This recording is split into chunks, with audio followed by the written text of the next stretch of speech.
လေးထိုးရမယ်ဆိုလို့ရှိရင်တော့လိုအပ်တဲ့အရာလေးတွေက mid cotton ပေါ့နော် mid cotton full ply ဒါမှမဟုတ်အခြားရန် cloth ဖြစ်ပေါ့နော်ဘာဖြစ်ဖြစ် full ply လေးသုံးလဲရတာပေါ့နော်အဆိုင်ကတော့ညီမက355ပေါ့နော်ဘာစားပြောက်သွားပြီ355သုံးထားတယ်ဒါပေမဲ့355ဆိုပေမဲ့လေသူ့ရဲ့ခေါင်းကနည်းနည်းသေးရထဲပါပေါ့နော်ဘာလို့ဆိုဒီဟာဆိုလို့ရှိရင် 3mm ပေါ့နော် 3mm ဒါပေမဲ့ခေါင်းအရွယ်အစားတူနေနော်အဲဒါကြောင့် 3mm သုံးလဲရတယ် 355mm သုံးလဲရတယ်ပေါ့နော်ကိုအဆင်ပြေရဟာလေးသုံးပါစစ်နော်လေးလုံးမယ်ဘင်းချီကိုဆွဲလာထုတ်လိုက်နောက်ဆုံးစမှာတော့အရင်ဆုံးဖွမီ24ခုထိုးပါမယ်1 2 3 4 5 6 7 8 9 10 11 12 13 14 15 16 17 18 19 20 24တိုင်ရောက်ပြီဆိုလို့ရှိရင်ဖွမီပေါ့နော်4ပေါင်းမြောက်မှာ1 2 3 4ဒီ4ပေါင်းမြောက်မှာတိုက်ရှိနှစ်တိုင်းထိုးပေးမယ်နော်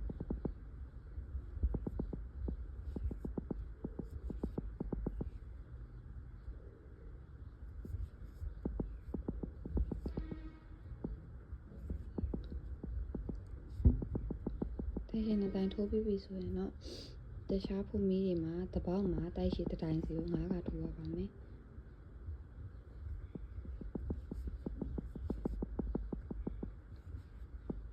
တိုင်း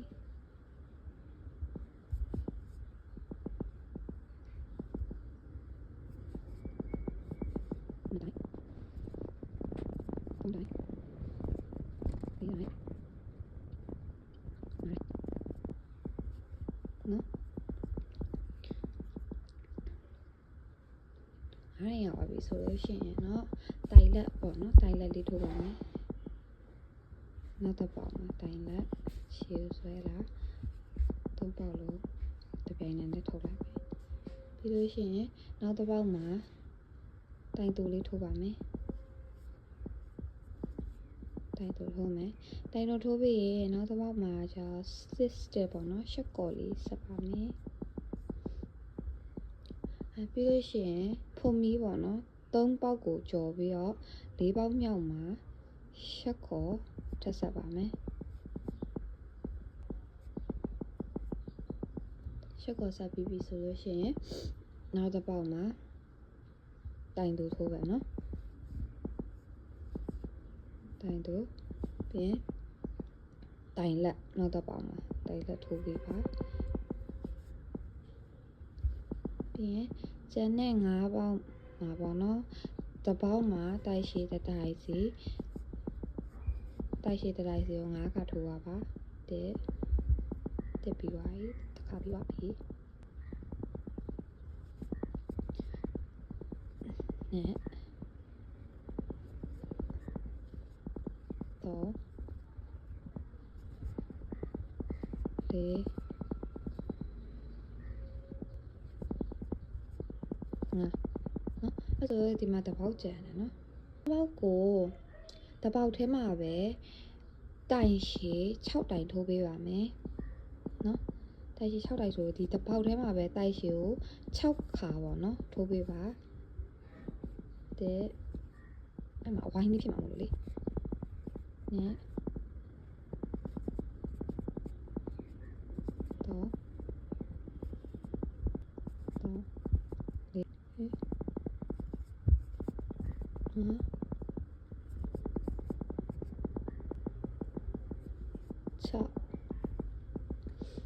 း1 2 3 4 5 6နော်6ခါပြည့်သွားပြီတစ်ပေါက်မှာ6ခါတိုင်ရှည်6ခါထိုးပြီးသွားပြီဆိုလို့ရှိရင်နောက်ကကြတော့တိုင်ရှည်တစ်ပေါက်မှာတစ်တိုင်စီကို6ခါထိုးရပါမယ်တိုင်ရှည်6တိုင်ထိုးပေးပါတစ်ပေါက်မှာတစ်တိုင်စီနှောင်းနေပြီတဲ့နဲ့တော့